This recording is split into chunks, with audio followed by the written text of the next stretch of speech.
காவேரி எப்படியாச்சும் தாலி பிரித்து கோக்குற ஃபங்க்ஷனை நிறுத்தணும் அப்படின்னு சொல்லிட்டு நல்லா பனியில் நனையிறாங்க. அப்போ கரெக்டாக மழையும் வருது. ரொம்ப சந்தோஷமாக நனையிறாங்க. நனைஞ்ச உடனே பயங்கரமாக ஃபீவர். அப்படி குளிருது. காலைல எழுந்த உடனே பார்க்குறாரு. என்ன ஆச்சு அப்படின்னு சொல்லிட்டு விஜய் கேட்குறாரு. எனக்கு குளிருதுங்க, ரொம்ப ஃபீவராக இருக்குது அப்படின்னு சொல்லிட்டு காவேரி சொல்கிறாங்க. என்ன உனக்கு அடிக்கடிக்கு ஏதாச்சும் ஒன்று வந்துகிட்டே இருக்குது, பயங்கரமாக குளிருது, ஒரு மாதிரி இருக்குது அப்படின்னு சொல்லிட்டு இருக்காங்க. சரின்னு விஜய் இறங்கி கீழே போகிறாரு. போனவுடனே தாத்தா கேட்குறாங்க. எல்லாருமே அங்கே தான் இருக்காங்க. காவேரி என்ன பண்ணுறாங்க அப்படின்னு சொல்லிட்டு. என்னன்னே தெரியல, பயங்கரமாக ஃபீவராக இருக்குது அப்படின்னு சொல்லிட்டு விஜய் சொல்கிறாரு. அப்படியா, சரி நீ தான் பார்த்துக்கணும் அப்படின்னு சொல்கிறாங்க. நான் பார்த்துக்கணுமா, அதெல்லாம் நான் பார்த்துக்க மாட்டேன், சித்தி பார்த்துப்பாங்க அப்படின்னு விஜய் சொல்கிறாரு. அவங்க சித்தி வராங்க. போயிட்டு உள்ளே பார்க்குறாங்க காவேரி தொட்டு. என்னம்மா இப்படி கொதிக்குது அப்படின்னு சொல்லிட்டு. இல்லை உடம்பெல்லாம் ஒரு மாதிரி நடுங்குது அப்படின்னு சொல்லிட்டு காவேரி சொல்கிறாங்க. சித்தி கீழே வராங்க. வந்தவொடனே கேட்குறாங்க என்னம்மாச்சு அப்படின்னு சொல்லிட்டு. இல்லை காவேரிக்கு பயங்கரமாக ஃபீவராக இருக்குது, அப்படி கொதிக்குது, ஒன்றுமே பண்ண முடியாது, ஹாஸ்பிட்டலுக்கு கூட்டிகிட்டு போடா அப்படின்னு சொல்கிறாங்க. ஐயோ எல்லாம் சித்தி பார்த்துப்பாங்க அப்படின்னு விஜய் சொல்கிறாரு. இவ்வளோ ஜுரமாக இருக்குது, எப்படி ஃபங்க்ஷனை நடத்த முடியும் அப்படின்னு சொல்லிட்டு தாத்தா கேட்குறாரு. அதுக்குள்ளே காவேரி அப்படியே ஸ்டெப்ஸில் இறங்கி ஒளிஞ்சு நின்று பார்க்குறாங்க. என்ன சொல்கிறாங்க அப்படின்னு சொல்லிட்டு. எப்படியாச்சும் இந்த ஃபங்க்ஷனை நிறுத்திடணும், அக்காவோட ஃபங்க்ஷன் நல்லபடியாக நடக்கணும் அப்படின்னு சொல்லிட்டு அப்படியே வேண்டிகிட்டே பார்க்குறாங்க. அப்போ தாத்தா சொல்கிறாரு, இவ்வளோ ஜுரம் இருந்தால் எப்படி இந்த ஃபங்க்ஷனை நடத்த முடியும், அதெல்லாம் வேண்டாம் அப்படின்னு சொல்கிறாரு. அப்போ அவங்க மாமா சொல்கிறாரு, நான் போய் தேவையான பொருளெல்லாம் வாங்கிட்டு வரவா வேண்டாமா அப்படின்னு கேட்குறாரு. வேண்டாம் வேண்டாம், அப்புறமா இன்னொரு நாள் வச்சுக்கலாம் அப்படின்னு தாத்தா சொல்கிறாரு. அதை கேட்டோன்னே பயங்கரமாக சந்தோஷப்படுறாங்க காவேரி. அப்படியே மேலே போகிறாங்க. அவ்வளோ சந்தோஷம்.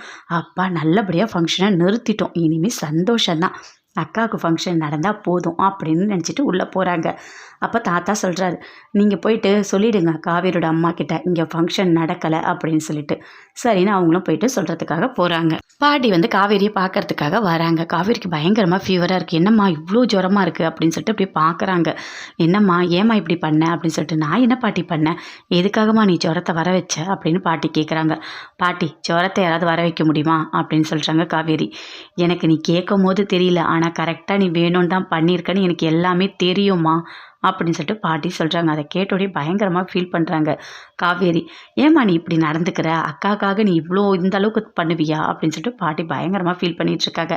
பாட்டி உங்கள் மடியில் படுத்துக்கிட்டுமா அப்படின்னு காவேரி கேட்குறாங்க. நீ படுத்த எவ்வளோ நேரம் வேணாலும் படுத்துக்குமா, நீ படுத்தா என்னோடய மடி என்ன வலிக்கவா போகுது அப்படின்னு பாட்டி சொல்கிறாங்க. அப்படியே மடியில் படுத்துட்டு ஃபீல் பண்ணிகிட்டே இருக்காங்க காவேரி. இப்போ இங்கே ஃபங்க்ஷன் நடக்கலை இல்லை பாட்டி, நீங்கள் போயிட்டு அக்காவோட ஃபங்க்ஷனை நல்லபடியாக பண்ணுங்கள் சரியா அப்படின்னு காவேரி சொல்கிறாங்க. அப்படியே பாட்டி பார்க்குறாங்க. குமரன் ஒரு மாதிரி ஃபீல் பண்ணிக்கிட்டே இருக்காரு. துணி எல்லாமே தச்சிட்ருக்காரு. அப்போ கரெக்டாக நிவின் வராரு. வந்தோடனே என்ன நான் ஒரு மாதிரி இருக்கேன், என்னாச்சு அப்படின்னு சொல்லிட்டு கேட்குறாரு.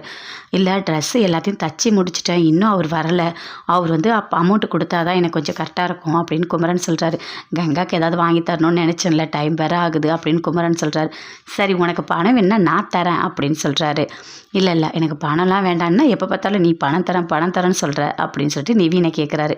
அதுக்காக இல்லை, உனக்கு தேவைப்படுதில்ல, அதெல்லாம் வேண்டாம், அவர் வருவார், நானே பணம் வாங்கிக்கிறேன் அப்படின்னு சொல்கிறாரு. அதே மாதிரி அவரும் வராரு. வாங்க ட்ரெஸ்லாம் தச்சிட்டேன் அப்படின்னு சொல்கிறாரு குமரன். அவரும் அமௌண்ட்டு கொடுக்குறாரு, ட்ரெஸ்ஸை வாங்கிட்டு போய்ட்றாரு. அந்த பணத்தை பார்த்தோன்னே ரொம்ப சந்தோஷப்பட்டார் குமரன். கண்டிப்பாக கங்காக்கு இதில் கிஃப்ட் வாங்கி தரப்போகிறேன் அப்படின்னு சொல்கிறாரு. அதை பார்த்தோன்னே ரொம்ப சந்தோஷப்படுறாரு நிவின். சூப்பர், நல்லா என்ஜாய் பண்ணுனேன், சூப்பர் அப்படின்னு சொல்கிறாரு. ரொம்ப சந்தோஷமாக இருக்கார் குமரன்.